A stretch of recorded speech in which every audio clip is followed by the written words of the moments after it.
اور جب ان سے کہا جاتا ہے کہ جو کتاب اللہ نے اب نازل فرمائی ہے اس کو مانو، تو کہتے ہیں کہ جو کتاب ہم پر پہلے نازل ہو چکی ہے ہم تو اسی کو مانتے ہیں، یعنی یہ اس کے سوا اور کتاب کو نہیں مانتے، حالانکہ وہ سراسر سچی ہے اور جو ان کی آسمانی کتاب ہے اس کی بھی تصدیق کرتی ہے۔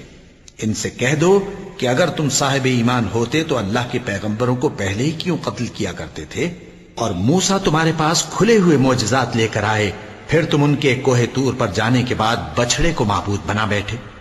اور تم اپنے ہی حق میں ظلم کرتے تھے۔ اور جب ہم نے تم لوگوں سے پختہ عہد لیا اور کوہ طور کو تم پر اٹھا کھڑا کیا اور حکم دیا کہ جو کتاب ہم نے تم کو دی ہے اس کو زور سے پکڑو اور جو تمہیں حکم ہوتا ہے اس کو سنو،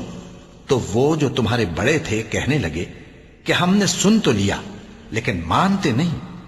اور ان کے کفر کے سبب بچڑا گویا ان کے دلوں میں رچ گیا تھا۔ اے پیغمبر ان سے کہہ دو کہ اگر تم مومن ہو تو تمہارا ایمان تم کو بری بات بتاتا ہے۔ کہہ دو کہ اگر آخرت کا گھر اور لوگوں یعنی مسلمانوں کے لیے نہیں اور اللہ کے نزدیک تمہارے ہی لیے مخصوص ہے تو اگر سچے ہو تو موت کی آرزو تو کرو، اور ان اعمال کی وجہ سے جو ان کے ہاتھ آگے بھیگ چکے ہیں یہ کبھی اس کی آرزو نہیں کریں گے، اور اللہ ظالموں سے خوب واقف ہے۔